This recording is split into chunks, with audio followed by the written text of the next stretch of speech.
한국, 미국, 유럽 등 주요국 증시가 최고치 기록을 내며 상승세를 달리는 가운데 시장에 사상 최악의 거품이 꼈다는 유명 공매도 투자자의 경고가 나왔습니다. 탐욕 지표로 꼽히는 이른바 버핏 지수도 이번 주 들어 최고치를 찍었습니다.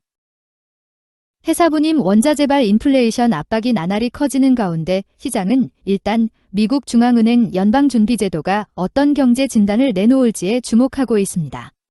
지난 15일에는 사이언 에셋 창업자인 마이클 버리가 지네 트위터를 통해 역사상 가장 큰 투기 버블이 끼었다면서 다시 시장 과열 분위기를 지적해 눈길을 끌었습니다. 이런 지적은 연준이 15일에서 16일 이틀간 여는 연방공개시장위원회 FOMC 정례회의를 즈음해 나왔습니다. 앞서 연준은 인플레이션을 어느 정도 용인하고서라도 현재의 유동성 확장세를 유지하면서 고용을 안정적으로 늘리겠다는 입장을 고수해왔습니다. 버리는 이날 트위터를 통해 사람들은 항상 내게 시장에서 무슨 일이 일어나고 있는지 묻는다으면서 간단하다, 역사를 통틀어 가장 큰 투기 거품이 끼어 있으며 그 규모는 지금까지의 2배 수준이라고 언급했습니다. 얼마 전 국내 투자자들 사이에선 미국의 유명 투자자인 마이클 버리의 테슬라 공매도가 화제였습니다.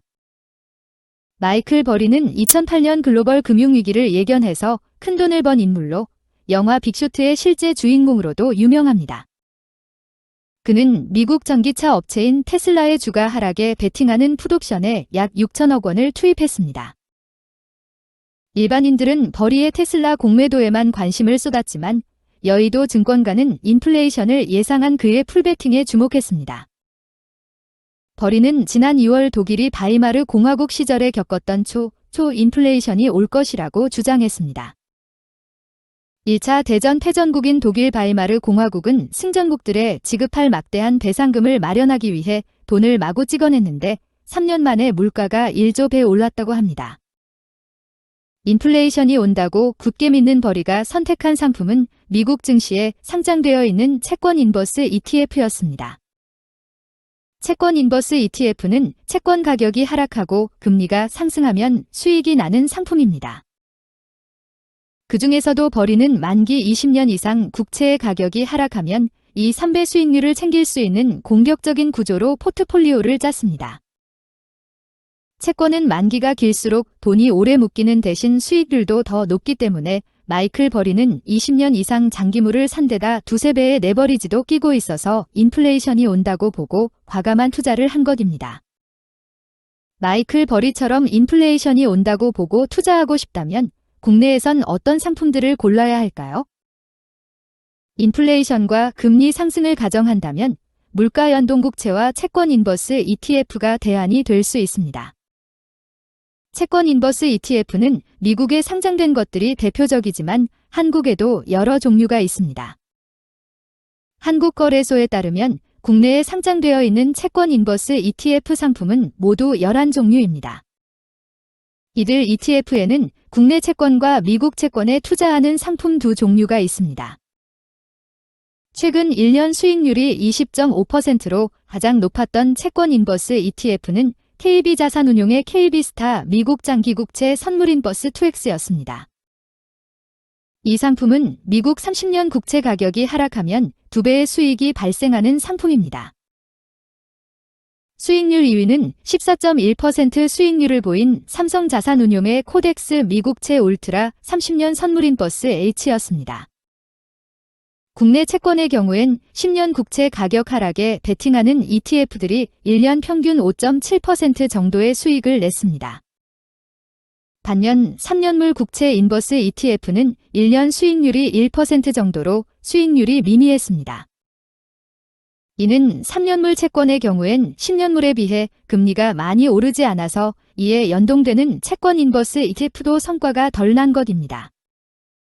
통상 채권 금리는 채권 가격과 반대로 움직입니다. 채권 금리가 오르면 채권 가격은 하락하는데 이 과정에서 채권 가격 하락에 베팅하는 채권 인버스 ETF도 예민하게 반응하게 됩니다.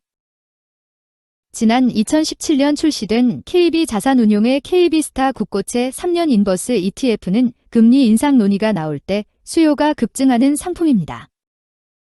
올 들어 이 상품에는 6천억 원이 유입됐습니다. 이것은 대부분 돈의 흐름에 예민한 기관 자금이었습니다. 채권을 많이 보유하고 있는 기관들이 보유 채권에 대한 손실 방어 차원에서 가입한 것이며 한국뿐 아니라 미국 시장에서도 채권 인버스 ETF로의 자금 유입이 활발해지고 있습니다. 하지만 국내에 상장되어 있는 채권 인버스 ETF의 경우 거래량이 미미해서 유동성이 좋지 않다는 점을 유의해야 합니다. 거액을 투자한 기관들이 한꺼번에 돈을 빼내게 되면 수익률이 떨어질 수 있기 때문입니다. 금리가 오르는 것이 명백해 보여도 미국 중앙은행인 연준 입장이나 경제 지표의 추이 등 변수가 많아서 정확한 금리 인상 시점을 아는 것은 어렵습니다. 코로나 변종 등 새로운 악재도 언제든 나타날 수 있는 만큼 확신에 찬 투자보다는 자산 배분과 리스크 관리 차원에서 관심을 가져 볼만합니다. 본 영상이 여러분들의 투자에 조금이나마 참고되시길 바라겠습니다. 여러분의 가정에 항상 건강과 행복이 가득하시길 기원하겠습니다. 영상이 유익하셨다면 구독과 좋아요, 알림 설정 부탁드립니다. 감사합니다.